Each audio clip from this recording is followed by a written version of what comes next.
The reigning Super Bowl champion Philadelphia Eagles come into this season locked and loaded, ready to make it back to the big game. But who's driving the ship? Carson Wentz or Nick Foles, or both guys? What to expect from the quarterback position and the rest of the team is what we'll dive into as we preview the 2018 Philadelphia Eagles.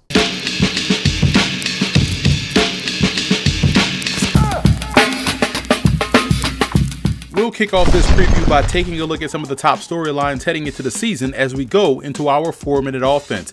One of the major stories heading into training camp for the Philadelphia Eagles and into the season surrounds the health of quarterback Carson Wentz. The third-year pro went down with a torn ACL against the Los Angeles Rams late in the season and has been rigorously rehabbing to get back on the field for opening day.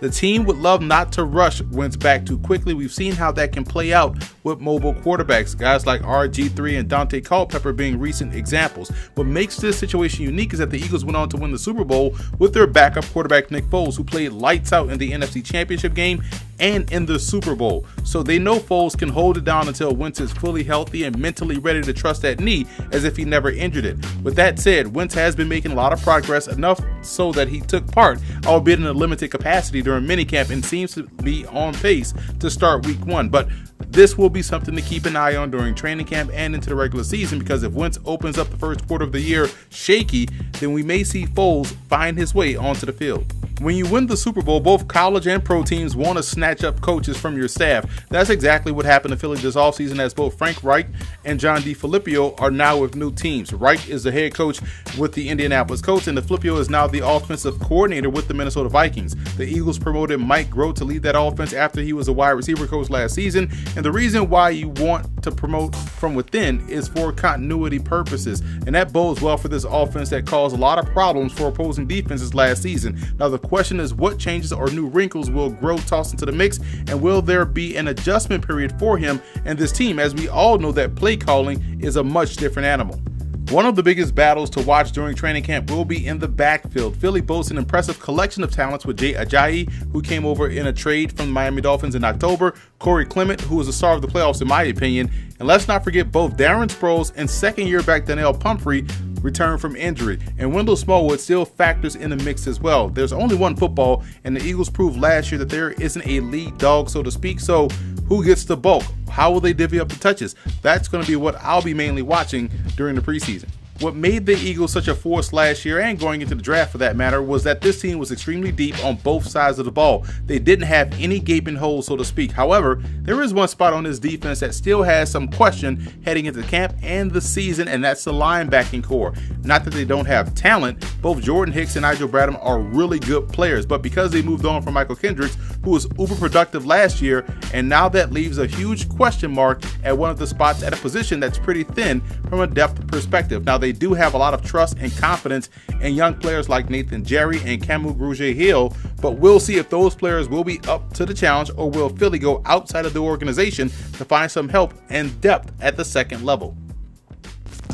One of the reasons for optimism for the Philadelphia Eagles is due to a football fact. If you can control the line of scrimmage, you can control and ultimately win the game. They can do both on both sides of the ball. Philly has one of the best offensive lines in football, and they get back Jason Peters from injury. Both Brandon Brooks and Lane Johnson played at an all-pro level last year, and the Eagles also showcased their depth as well throughout the season. On the defensive side, you talk about a defensive line that's littered with Pro Bowlers like Fletcher Cox, Brandon Graham, Chris Long, Haloti Ngata, and Michael Bennett. Let's not forget they got the best pass rusher in the draft last year in Derek Barnett from Tennessee, who had the game-clinching fumble recovery in the Super Bowl. And this year they selected Josh Sweat from Florida State to add to the mix. So needless to say, the Eagles should be able to control the line of scrimmage once again in 2018. You can also be optimistic about head coach Doug Peterson. I thought it was criminal that he only got one vote for Coach of the Year. Unbelievable. The job he did with this football team, managing the loss of their starting quarterback,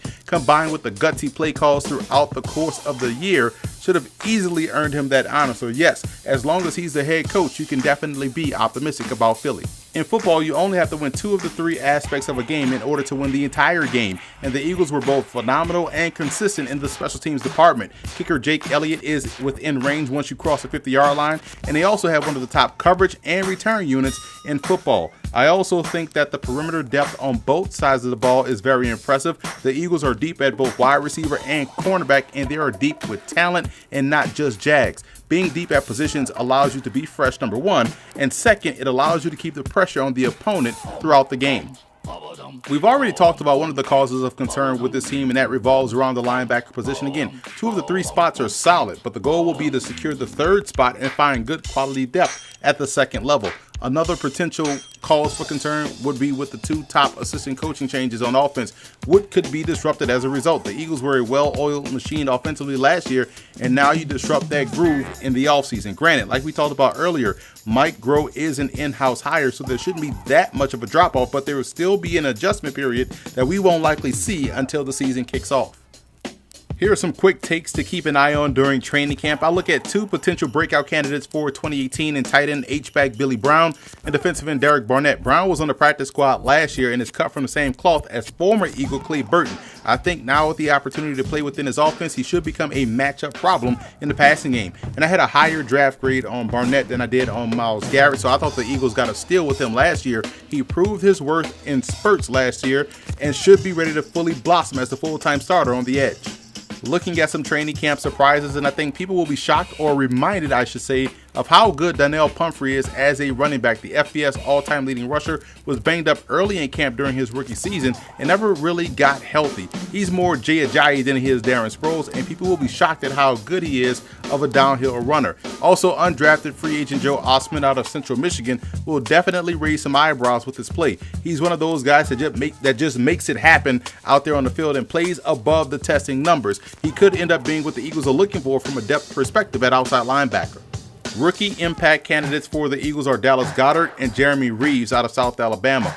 The Eagles have one of the best tight end groups in the division, in my opinion. They stole Goddard in the 2nd round and may have just landed the next Travis Kelce. When you watch him play, you see a guy that's fluid like a wide receiver in both his route running and after the catch. He's going to star as a rookie playing off of Zach Ertz. And Jeremy Reeves was an undrafted free agent, which was shocking to me, but man, he has some versatility. There are some questions about the Eagles' depth at safety, and I think with Reeves' skills as a matchup guy in the slot and experience playing both positions in college, that will yield itself to him seeing a lot of playing time as a rookie, and he'll definitely excel.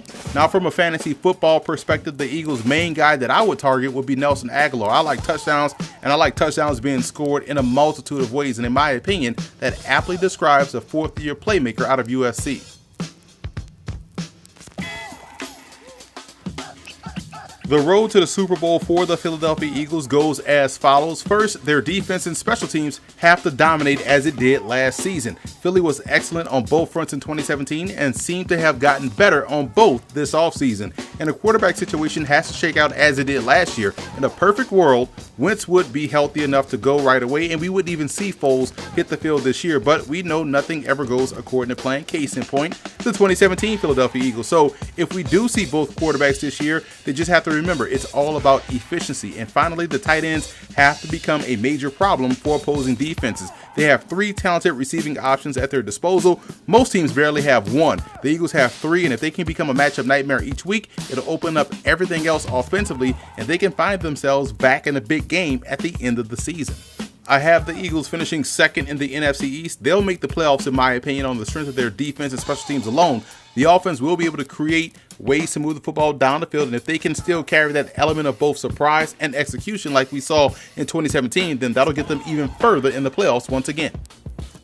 So that's it for our 2018 NFL season team preview. Be sure to follow me on all of our social media accounts. Also check out and subscribe on iTunes to Football Gameplan Podcast, and to find other NFL team previews for our 2018 NFL season kickoff, visit the YouTube channel at youtube.com/footballgameplan and click that subscribe button.